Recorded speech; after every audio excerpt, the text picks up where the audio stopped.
Hello मेरे प्यारे बच्चों, कैसे हैं आप सभी। I hope you all are very good.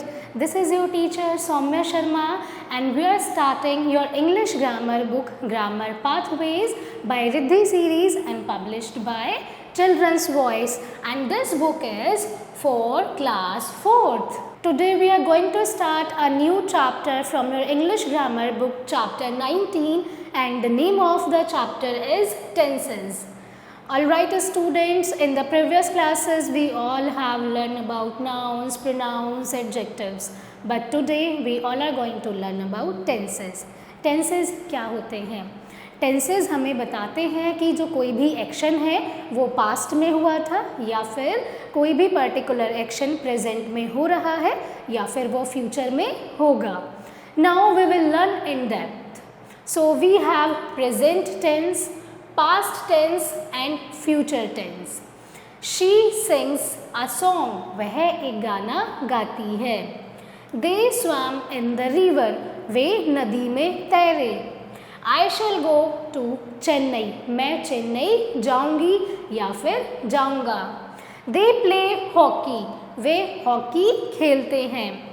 We bought fruit and vegetables, हमने सब्जियां और फल खरीदे. He will meet me tomorrow, वह मुझसे कल मिलेगा. In group A, on the right hand side in the very first column, the verbs sings and play tell us that the action is taking place in the present time. तो जो भी group 1 में हमें sentences given हैं, ये examples की जो verbs हैं हमें क्या बताती हैं कि जो एक्शन है वो प्रेजेंट में प्लेस लेता है या फिर वो प्रेजेंट में होता है.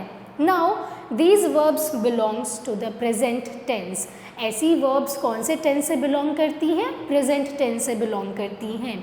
In group B, in the second column, the verbs swam and bought tell us that the action has happened in the past. यानी कि जो एक्शन है वो कब हुआ है? पास्ट में हुआ है. These verbs belongs to the past tense. तो ये जो verbs given है ये कौन से tense से belong करती हैं? ये past tense से belong करती हैं.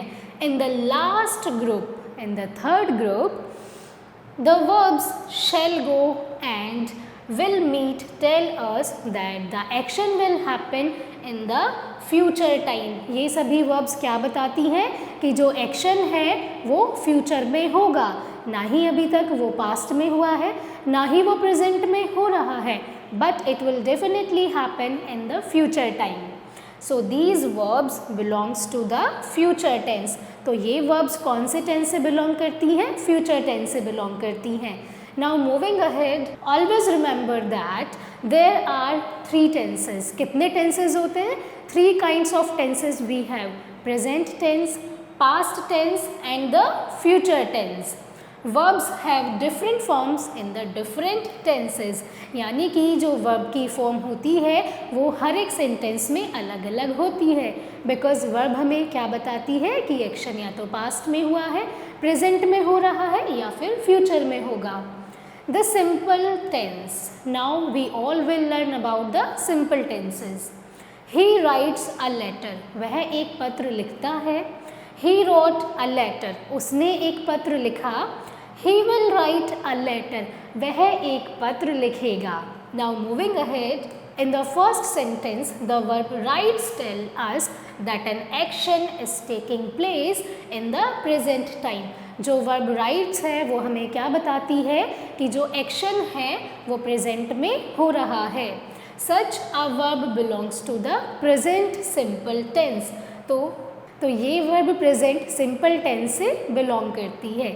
In the second sentence, the verb wrote tells us that an action has already taken place in the past time. यानी कि वो एक्शन बच्चों ऑलरेडी पास्ट में हो चुका है. Such a verb belongs to the past simple tense. तो ऐसी verbs कौन से tense से belong करती हैं? Past simple tense से belong करती हैं. In the third sentence, the verb will write tells us that an action will happen in the future time. तो ये वर्ब क्या बताती है कि जो एक्शन होगा वो फ्यूचर टाइम में होगा, ना ही वो अभी तक हुआ है ना हो रहा है प्रेजेंट में, तो वो कब होगा? फ्यूचर में होगा. Such a verb belongs to the future simple tense. ये वर्ब कौन से टेंस से बिलोंग करती है? फ्यूचर सिंपल टेंस से। The second we have the continuous tense. We all are going to learn about the continuous tense. Pankaj is reading a novel. Pankaj एक book पढ़ रहा है, यानी कि नॉवल पढ़ रहा है। Pankaj was reading a novel. Pankaj एक नॉवल पढ़ रहा था। Pankaj will be reading a novel. Pankaj एक नॉवल पढ़ रहा होगा या फिर वो नॉवल पढ़ेगा। इन the first sentence the verb is reading tells us that an action is continuously going on in the present time. तो जो यहाँ पर वर्ब गिवन है is reading means यानी कि जो एक्शन है बच्चों वो प्रेजेंट में कॉन्टीन्यूसली हो रहा है। Such a verb belongs to the present continuous tense. ये वर्ब कौन से टेंस से बिलोंग करती है? प्रेजेंट कॉन्टीन्यूस टेंस से बिलोंग करती है। And in the second sentence the verb was reading tells us that an action was continuously happening in the past time. यानी कि वो पर्टिकुलर एक्शन आपका पास्ट में हो रहा था। और ऐसी वर्ब्स कौन से टेंस से बिलोंग करती हैं? पास्ट कॉन्टिन्यूस टेंस से बिलोंग करती हैं। आई होप बच्चों you all are getting the present tense, simple tense, past tenses, all right. In the third sentence the verb will be reading tells us that an action will be continuously going on in the future time. यानी कि ये verb हमें बताती है कि जो action है वो फ्यूचर में कॉन्टीन्यूसली हो रहा होगा। तो ऐसी वर्ब्स कौन से टेंस से बिलोंग करती हैं? फ्यूचर कॉन्टीन्यूस टेंस से बिलोंग करती हैं। I hope students you all have understood about the present continuous tense. We have present continuous tense, we have past continuous tense and we have future continuous tense.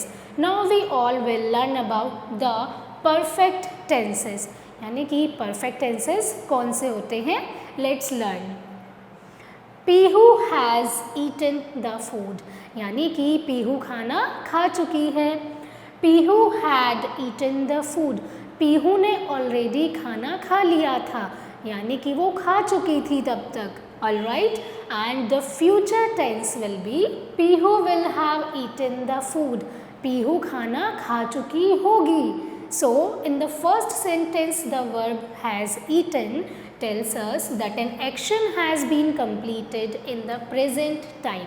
यानी कि जो action है वो present time में complete हुआ है। और ऐसी वर्ब कौन से टेंस से बिलोंग करती हैं? प्रेजेंट परफेक्ट टेंस से बिलोंग करती हैं। In the second sentence the verb had eaten tells us that an action has been completed in the past time. ये वर्ब क्या बताती है कि जो एक्शन है वो ऑलरेडी आपका पास्ट में हो चुका है। ऐसी वर्ब कौन से टेंस से बिलोंग करती हैं बच्चों? पास्ट परफेक्ट टेंस से बिलोंग करती हैं।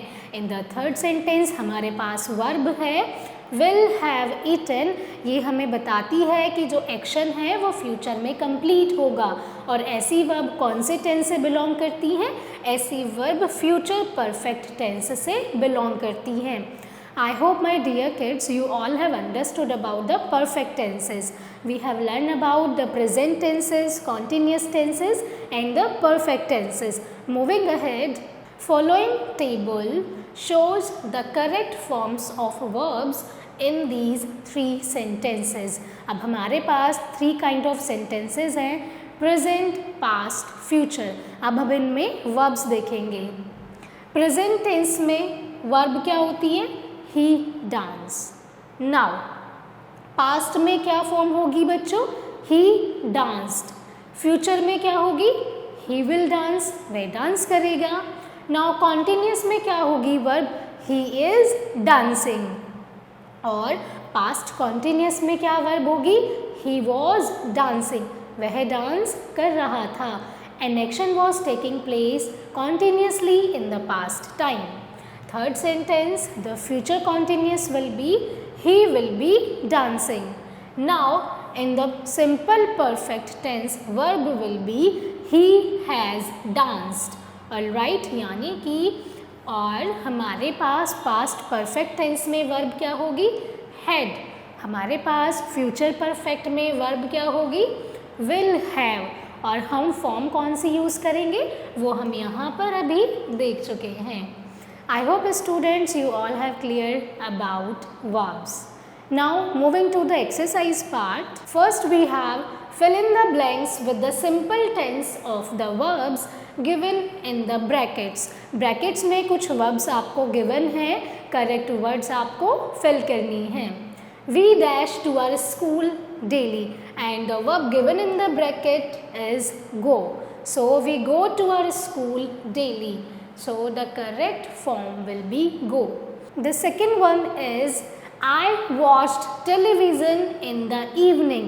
यानी कि मैंने शाम में टीवी देखा. He dash fruit and vegetables and the verb given in the bracket is cut. So he will cut fruit and vegetables because ये एक कौन सा टेंस है? फ्यूचर टेंस है. Amit and Ravi will learn their lessons, यानी कि अमित और रवि अपना पाठ सीख लेंगे. शी ऑलवेज डैश कॉफ़ी, वह हमेशा कॉफ़ी पीती है. So the correct verb will be drinks. They dash football in the playground, the correct form will be played.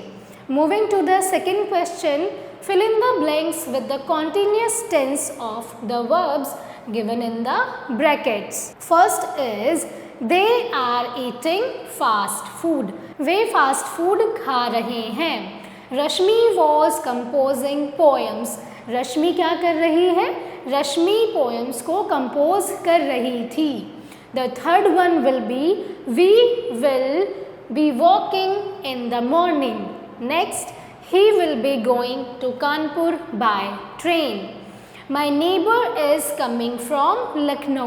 मेरे neighbors कहाँ से आ रहे हैं? लखनऊ से आ रहे हैं. They are feeding the poor, यानी कि वे किसे feed करा रहे हैं? वो poors को feed करा रहे हैं. Moving to the third question, fill in the blanks with the perfect tense of the verbs given in the brackets. अब आपको क्या करना है? आपको कुछ verbs given है ब्रैकेट में और आपको perfect tense of the verbs use करनी है. Now students, they dash the food, यानी कि they have eaten the food. So the correct verb will be they have eaten, E-A-T-E-N. They have eaten the food. वे खाना खा चुके हैं. It means the action has happened in the present. Moving to the next one, they dash their homework. They will have been their homework. All right, and you all have to use the finish verb also. So they will have finished their homework. So the correct verb will be finished. All right, third sentence is the children dash their lesson and the form is the past tense and the given verb is learn. All right, the children had learnt their lesson. So you all have to write had because in the past tense, and if it is a perfect tense तब हम क्या helping verb use करते हैं? Had use करते हैं. और जो main verb है उसकी थर्ड फॉर्म यूज़ करते हैं. इट मीन्स उसके एंड में ई एड करते हैं या फिर टी ऐड करते हैं. So the children had learned there lesson. Alright, so it will be the correct form of learn. The train dash from the station. The tense is present and the verb is depart. The train has departed from the station. The tourist dash the historical monuments. Tense is past and the verb is visit. But the correct form will be the tourists had visited the historical monuments. The carpenters dash furniture. The sentence is future and the verb is make. The carpenters will have made furniture. I hope students you all have understood all the questions, so you all have to fill in your books. That's all for today's class. I hope students you all have enjoyed. Thank you so much for watching and learning with me. I will see you all in the next class.